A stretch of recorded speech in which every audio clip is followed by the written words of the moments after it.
Good morning class 10th। So finally हम लोग अपने केमिस्ट्री के फर्स्ट चैप्टर के आज लास्ट लेक्चर की तरफ बढ़ रहे हैं। उम्मीद करते हैं कि जो भी अब तक पढ़ाया गया है आप लोग उसके नोट्स मेंटेन कर लिए होंगे, थोड़ा थोड़ा पढ़ाई तो चालू कर ही दिए होंगे छुट्टी में। और आज जो है हम लोग अपना इस लास्ट लेक्चर को जल्दी से खत्म करते हैं। अभी तक हम लोग क्या क्या बात कर चुके हैं उसकी एक बार फिर से रिवीजन कर लेते हैं कि हम लोग इस चैप्टर में अब तक क्या क्या बात कर चुके हैं। तो सबसे पहले जब हमने इस चैप्टर की शुरुआत की थी तो हमने बात किया था कि परिवर्तन कौन कौन से होते हैं, कितने तरह के होते हैं। तो फाइनली आपको दो तरह के परिवर्तन बताए गए थे, रासायनिक परिवर्तन और भौतिक परिवर्तन। ठीक है, भौतिक परिवर्तन क्या होता है? वह परिवर्तन जिसमें वस्तु का आकार बदल जाए, उसी को हम क्या कहते थे? भौतिक परिवर्तन कहते थे। और जब वस्तु के अंदर की कोई चीज में परिवर्तन आया या वस्तु के अंदर के संगठन या कणों में अंतर आया, उसी को हम क्या बोलते थे? रासायनिक परिवर्तन। मेनली हमको रासायनिक परिवर्तन से मतलब है। तो रासायनिक परिवर्तन कब होता है? जब कोई रासायनिक अभिक्रिया होती है। रासायनिक अभिक्रिया क्या होती है? जब दो या दो से अधिक पदार्थ मिलके दो या दो से अधिक नया पदार्थ का जन्म ले दें, उसी को हम क्या बोलते थे? रासायनिक अभिक्रिया। ठीक है, अब देखिए रासायनिक अभिक्रिया को हम लोग क्या पहचानते कैसे हैं? देखिए सही मायनों में बताया जाए तो रासायनिक अभिक्रिया इतने छोटे स्तर पे होती है, रासायनिक अभिक्रिया इतनी निम्न स्तर पे होती है, इतना कम स्तर पे होती है कि हमको पता ही नहीं लगता है। हम उसको अपने नॉर्मल आंखों से देख नहीं सकते हैं। तो हमने 5 तरीके आपको बताए थे कि जब भी कभी रासायनिक अभिक्रिया होगी हम उसको ज्ञात कर सकते हैं। कौन कौन से 5 थे? रंग में परिवर्तन, आकार में परिवर्तन, रंग में परिवर्तन, अवस्था में परिवर्तन, ताप में परिवर्तन, अवक्षेप का निर्माण था। तो ये चीजें हम लोग बात कर चुके थे। उसके बाद की हम क्या बात करेंगे? उसके बाद बेटा हम लोग ये बात करे थे कि हमारी जो रासायनिक अभिक्रियाएं होती कितने प्रकार की होती हैं। तो हमने टोटल 5 प्रकार बताए थे। इसमें आज हम एक और प्रकार आपको बताएंगे क्योंकि सिलेबस में है, भले उसका कम पार्ट है लेकिन उसके बारे में हम बात कर लेते। तो इसको शुरुआत में बात कर लेते हैं। हेडिंग डाल लीजिएगा,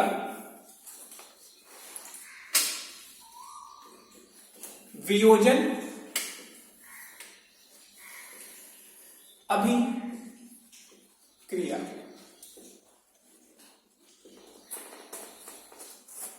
ठीक है, वियोजन अभिक्रिया। ध्यान दीजिए, जितनी भी अभिक्रियाएं हम पढ़े हैं उन्हीं की तरह ये भी है। खास तौर से ये जो वियोजन अभिक्रिया है इसके बारे में परिभाषा लिख देते हैं।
देखिए इस वियोजन अभिक्रिया के बारे में हम बात कर लेते हैं। वह अभिक्रिया जिसमें अभिकारक उत्पाद तब तक बना रहता है जब तक विशेष परिस्थिति रहती है। मतलब है तो ये एक तरह से अपघटन अभिक्रिया है। एक एग्जांपल लिख लेते हैं अपघटन अभिक्रिया का भी।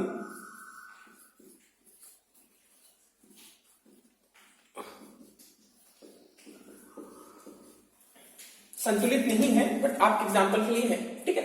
देखिए ये जो है ये हमारी है अपघटन अभिक्रिया और ये जो है ये हमारी है वियोजन अभिक्रिया। अब आप कहेंगे सर दोनों में अंतर क्या है?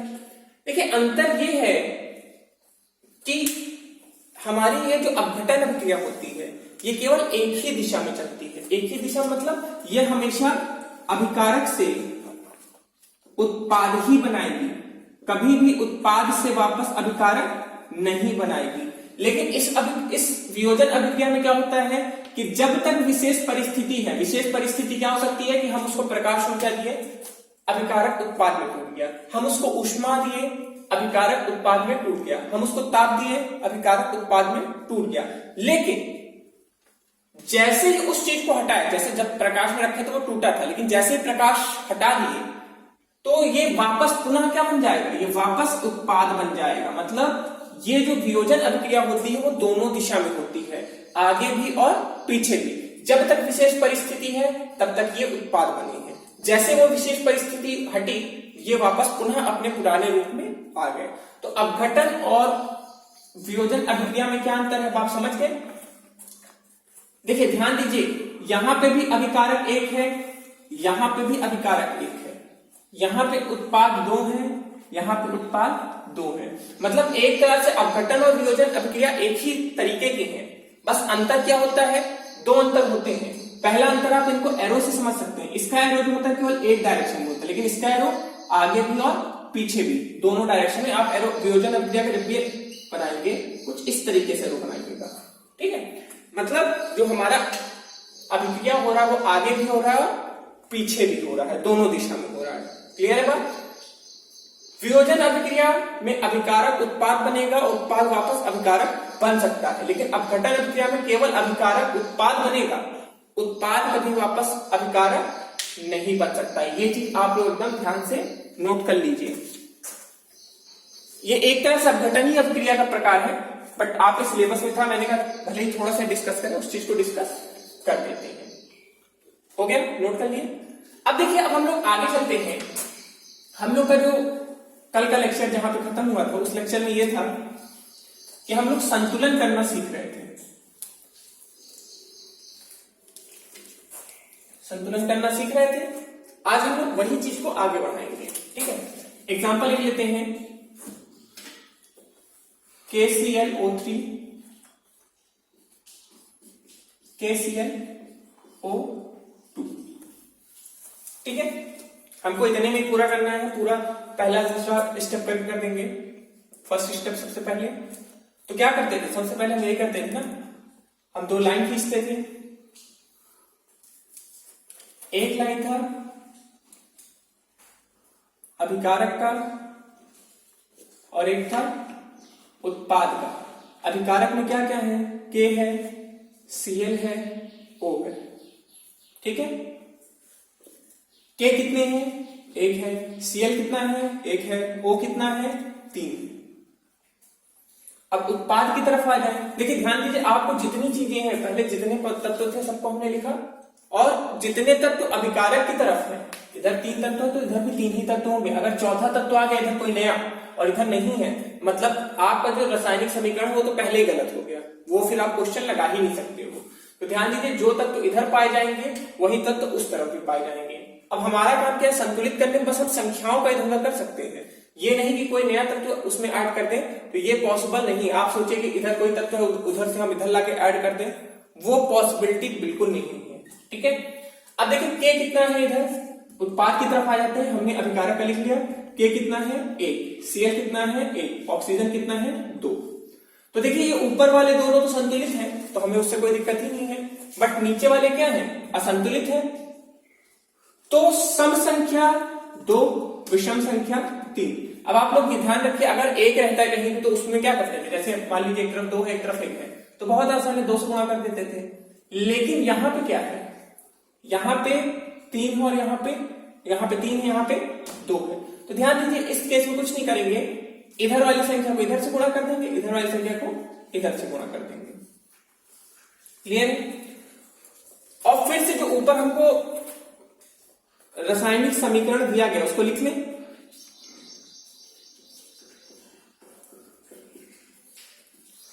क्लियर है? अब ऑक्सीजन यहां पे कहां है, अभिकारक की तरफ, जहां भी ऑक्सीजन उसके आगे कितना बढ़ा दें, 2। ठीक है, ये किधर, इधर क्या बढ़ा है, इधर 3 बढ़ा था, इधर 2 बढ़ा था, तो इधर 2 बढ़ गया, इधर 3 बढ़ा था, किधर ऑक्सीजन के आगे, तो ऑक्सीजन के आगे क्या लगा दें, 3O2। बोलो आई बात समझ में, कोई इसमें दिक्कत? और फिर से हम क्या करेंगे, अब हम यहां पे दूसरा स्टेप शुरू करेंगे, हम इसको फिर से चेक करेंगे। के कितना है, अब देखिए आगे 2 था तो के कितना हो गया, 2। सी कितना हो गया, 2। आगे जो संख्या उससे गुणा कर लीजिएगा। ऑक्सीजन कितना है, अब देखिए ऑक्सीजन के नीचे या बगल में 3 है और आगे 2 है, तो 3 और 2 6। इसको एक और तरीके समझ सकते हैं हम लोग, देख लेते हैं। 2 मतलब इसके 2 कण, अगर कहीं 2 जैसे लगा है, इसके आगे 2 लगा है ना, मतलब इसके कितने कण, 2 कण। के कितने हो गए, 2। Cl कितने हो गए, 2। ऑक्सीजन कितने हो गए, 6। तो वही चीज तो हम कर रहे हैं, हम मैथमेटिकली क्या कर रहे हैं, इसका इससे सीधे गुणा करके उसको सॉल्व करते रहे। ठीक है, आगे चलते हैं। अब आते हैं उत्पाद की तरफ। के कितना है, 1। Cl कितना है, 1। ऑक्सीजन कितना है, 3 तो नहीं है, 6। तो अब देखिए यहां पे तो गड़बड़ हो गया। क्या गड़बड़ हो गया, जो पहले संतुलित था वो असंतुलित हो गया और जो असंतुलित था वो संतुलित हो गया। मतलब ऑक्सीजन हमारा सही है, ऑक्सीजन कोई दिक्कत नहीं है। अब बताइए के को संतुलित करेंगे, Cl को करें, तो कोशिश करिएगा कि जो चीज पहले आए उसको कर दें। तो हम पहले के को कर देते हैं। अब देखिए ये चीज तो हमारे लिए इजी है ना, ये चीज हमारे लिए इजी है कि एक तरफ 2 और एक तरफ 1 है, तो हम क्या करेंगे, इधर 2 से गुणा कर दें, इधर 1 से कर दें। अब 1 से करने का मतलब तो कोई है ही नहीं, तो 1 करें ना करें बात बराबर है। ठीक है, और जो इधर करे हैं उसको इसमें बढ़ाएंगे। तो अब देखिए इस रासायनिक समीकरण को नहीं लिखते, हम इस रासायनिक समीकरण को फिर से लिखेंगे। 2KClO3 KCl3O2। ठीक है, अब देखिए यहां पे क्या करेंगे, हम यहां पे 2 बढ़ाएंगे तो के आगे 2 यहां बढ़ा दें, यहां पे 2 हमने बढ़ा दिया। फिर से काउंट करें। देखिए ध्यान दीजिए, हम ये प्रोसेस तब तक करेंगे जब तक हमारी जितनी भी तत्व हैं सबके सभी के परमाणुओं की संख्या बराबर ना आ जाए। ठीक है, तो KClO, के कितना है, 2 हो गया। Cl कितना है, 2 हो गया। ऑक्सीजन कितना है, 3 यहां पे, 3 और 3 गुणे 2 6। के कितना है, 2। Cl कितना है, 2। ऑक्सीजन कितना है, 6। तो अब देखिए सही मायनों में देखा जाए तो ये जो रासायनिक समीकरण है इसको फिर से लिख देते हैं।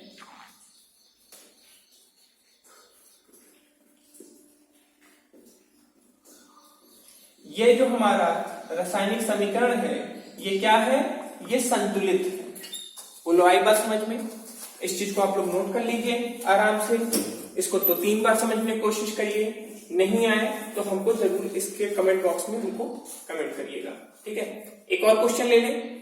तो चलिए अगला क्वेश्चन नोट करते हैं। तो बच्चा लोग अगला क्वेश्चन लगाया जाए, कोई तरह से कुछ करना तो है नहीं। हमने क्वेश्चन दी थी N2H2NH3।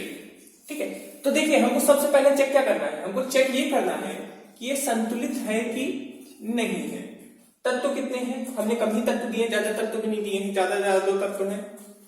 N फॉर नानी, H फॉर हमारी, नानी हमारी है। N for nitrogen, H for hydrogen, ठीक है। इधर भी NH है, इधर भी NH है। संख्या कितने हैं? ये जो इलाका है किसका है? अभिकारक का है। कितने नाइट्रोजन? 2। कितने हाइड्रोजन? 2। कितने नाइट्रोजन? 1। कितने हाइड्रोजन? 3। बड़ी नाइंसाफी है कि नहीं है? क्या नाइंसाफी है? ना ये संतुलित है ना ये संतुलित है। तो पहले किसको करें? हमारे हिसाब से पहले किसको किया जाए? हम तो कहेंगे पहले इसको करते हैं, आसान है। 2 और 1 को, 2 और 3 को करेंगे तो फिर इधर भी करो उधर भी करो, काम बढ़ जाएगा। तो पहले हमेशा कोशिश करिए जो आसान है। तो आसान इसमें कौन है? हमको आसान तो यही दिख रहा है। तो इधर किससे गुणा करते हैं? अब आप भी जानते हैं 2, अगर 1 को 2 बनाना है तो 2 से गुणा कर दें, और जैसे ही गुणा करेंगे हमारा काम हो जाएगा। तो हमने गुणा कर दिया भैया। जैसे ही हमने गुणा किया तो वो चीज हमें इसमें भी तो बढ़ाना पड़ेगा। ऊपर का रासायनिक सूत्र फिर से हम लिखते हैं, ठीक है। फिर से हमने लिख दिया और फिर से जैसे ही लिखे तो देखिए ये 2 कहां बढ़ा? ये जो 2 बढ़ा है वो नाइट्रोजन के आगे, तो इधर नाइट्रोजन इधर है, इसके आगे 2 बढ़ गया। फिर से कैलकुलेशन करें। देखिए कैलकुलेशन करते रहना, कैलकुलेशन करते रहेंगे, क्वेश्चन आसान होता रहेगा। नाइट्रोजन 2, हाइड्रोजन 2, नाइट्रोजन 2, हाइड्रोजन 3 और 2 6। तो ऊपर वाला जो हमारा था नाइट्रोजन का वो तो शांति से सेटल हो गए, लेकिन हाइड्रोजन में हम अभी तो नहीं सेटल होने वाले। हम सेटल नहीं होंगे, हमको आप सेटल करिए। तो क्या करें? ये 2 है, ये 6 है। अब आप भी जानते हैं भैया अगर 2 को गुणा कर दें हम 3 से तो ये 6 बन जाएगा। लेकिन सम और विषम संख्या में यही अंतर होता है। अगर सम संख्या है तो एक तरफ गुणा करके काम चल जाता है, लेकिन विषम संख्या में क्या होता है कि जितना उधर कर रहे हैं उतना इधर करिए। तो हमने क्या किया? हम तुरंत इधर हमने क्या किया? यहां पे जो बढ़ा है, अब देखिए इस इक्वेशन को फिर से, इस रासायनिक समीकरण को फिर से हम उतारेंगे। N2H2 2NH3। ध्यान दीजिए कुछ छोड़िएगा नहीं तो फिर बाद में हो सकता है जब आप दोबारा कैलकुलेट करिए काम गलत हो जाए। तो ये कहां 3 बढ़ा है? ये 3 बढ़ा है अभिकारक, मतलब इधर किसके आगे? हाइड्रोजन के आगे। तो हाइड्रोजन के आगे क्या हम लगा देंगे? 3। बोलो आई बात समझ में? फिर से कैलकुलेट करें, फिर से कैलकुलेट करना शुरू करते हैं। नाइट्रोजन हाइड्रोजन, ठीक है। नाइट्रोजन कितने हैं? 2 है। हाइड्रोजन कितने हैं? 3 और 2, 3 गुणा 2 6। इधर कितना नाइट्रोजन है? 2। हाइड्रोजन कितने हैं? 6। बोलो ये दोनों इक्वल हो गए। हमारा जो समीकरण है या जो रासायनिक समीकरण था वो हमारा अब क्या हो गया है? वो हमारा हो गया है संतुलित। संतुलित हो रहा है समझ में? जल्दी से नोट कर लो इसको, जल्दी से छाप लो, क्यों आप लोग की आदत है। अगला क्वेश्चन आप लोग खुद पहले करेंगे फिर हम कराएंगे, ठीक है।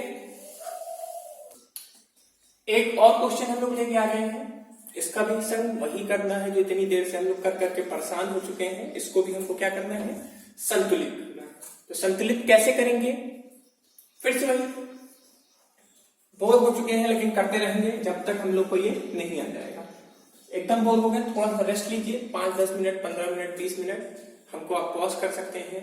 जब आप मुझसे गुस्सा आ जाइए तो हमको पॉज करके सर अब हम आपको नहीं सुनेंगे। और क्वेश्चन उतारिए अपनी कॉपी में। क्वेश्चन उतर गया, कौन कौन से तत्व हैं? Pb है, O है और C है। बोलो यही चीज है।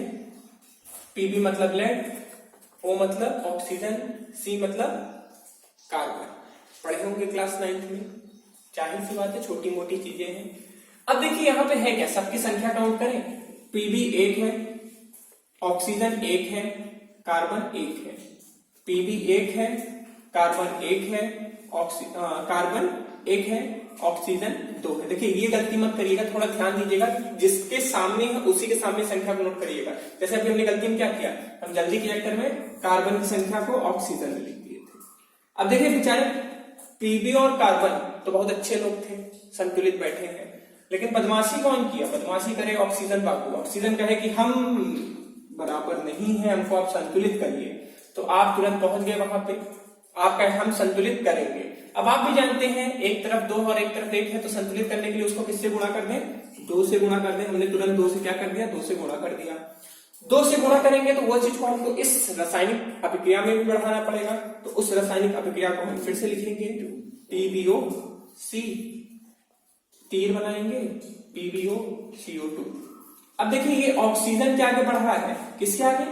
ऑक्सीजन के आगे। ऑक्सीजन अभिकारक की तरफ यहां पे है तो कहां बढ़ेगा? आगे। हमेशा यही काम करेंगे, एकदम आगे बढ़ा देंगे। फिर से काउंटिंग शुरू करें, गिनती शुरू करें। आप लोग को नेता बना दे गिनती करवा के। चलिए, पीबी कितना है? आगे 2 आ गया तो ये 2 हो गया। ऑक्सीजन कितना है? ये भी 2 हो गया। कार्बन कितना है? 1 हो गया। इधर पीबी कितना है? 1 है। कार्बन कितना है? 1 है। ऑक्सीजन कितना है? 2 है। अब देखिए ये एक चीज तो हुआ, कार्बन और ऑक्सीजन तो संतुलित हो गए, लेकिन अभी भी कौन असंतुलित है? पीबी। तो फिर से हम क्या करेंगे? फिर से हम पहले एक काम करते हैं, समीकरण को उतार लेते हैं। 2PbO plus C arrow Pb plus CO2। बोलो इतनी बात हो गया? इसमें कोई दिक्कत? इसमें कोई दिक्कत नहीं है, ठीक है। अब इसको इससे संतुलित करना है तो जो चीज अभी ऊपर करें वही चीज करना है। ये 2 है, ये 1 है, तो किससे गुणा कर दें? 2 से गुणा कर दें। और जो चीज यहां बढ़ेगा, जो चीज हमारा क्या होगा यहां पे बढ़ेगा, उसको हम कहां बढ़ाना पड़ेगा? उसमें भी बढ़ाना पड़ेगा। तो चलिए बढ़ाया जाए, बढ़ाते हैं। फिर से कहां बढ़ेगा? देखिए कहां बढ़ेगा, इस तीर को थोड़ा छोटा कर देते हैं। ये कहां पे बढ़ा था? उत्पाद की तरफ, पीबी के आगे। उत्पाद की तरफ, उत्पाद इधर किधर? ये तो अभिकारक है, ये उत्पाद है, उत्पाद के आगे पीबी के आगे 2। बोलो हो गया? हो गया कि नहीं हो गया? फिर से गिनती कर डालते हैं जल्दी से। अगर आपको गिनती आती हो, आपके फोन की कसम, जल्दी से गिनती करिए। अब कसम मत खाइएगा, फोन समझ लीजिए, गड़बड़ करेंगे तो फिर फोन चला जाएगा। लॉकडाउन है, फोन बनने भी वाला नहीं है। पीबी कितना है? 2। ऑक्सीजन कितना है? 2। कार्बन कितना है? 1। इधर पीबी कितना है? पीबी के आगे 2 है तो 2। Carbon 1, oxygen 2। बोलो संतुलित हो गया कि नहीं हो गया? हो गया। तो यही हमारा समीकरण क्या कहलाएगा? संतुलित रासायनिक अभिक्रिया। बोलो आई बात समझ में? अब हम करते क्या है, कुछ आपको क्वेश्चन दे देते हैं। जल्दी से क्वेश्चन पॉज अभी होगा और इसके बाद सर जादू दिखाएंगे, यहाँ पे कुछ क्वेश्चन आ जाएंगे। देखिए अभी देखिए, हम ऐसे चुटकी बजाएंगे, ये पॉज हो जाएगा। देखिए हम चुटकी बजाने वाले हैं और ये देखा चुटकी का कमाल क्या होता है। एक चुटकी नमक का कीमत आप क्या जानेंगे बच्चा लोग। जल्दी से 5 क्वेश्चन नोट आउट कर लीजिए। इन सभी के संग क्या करना है?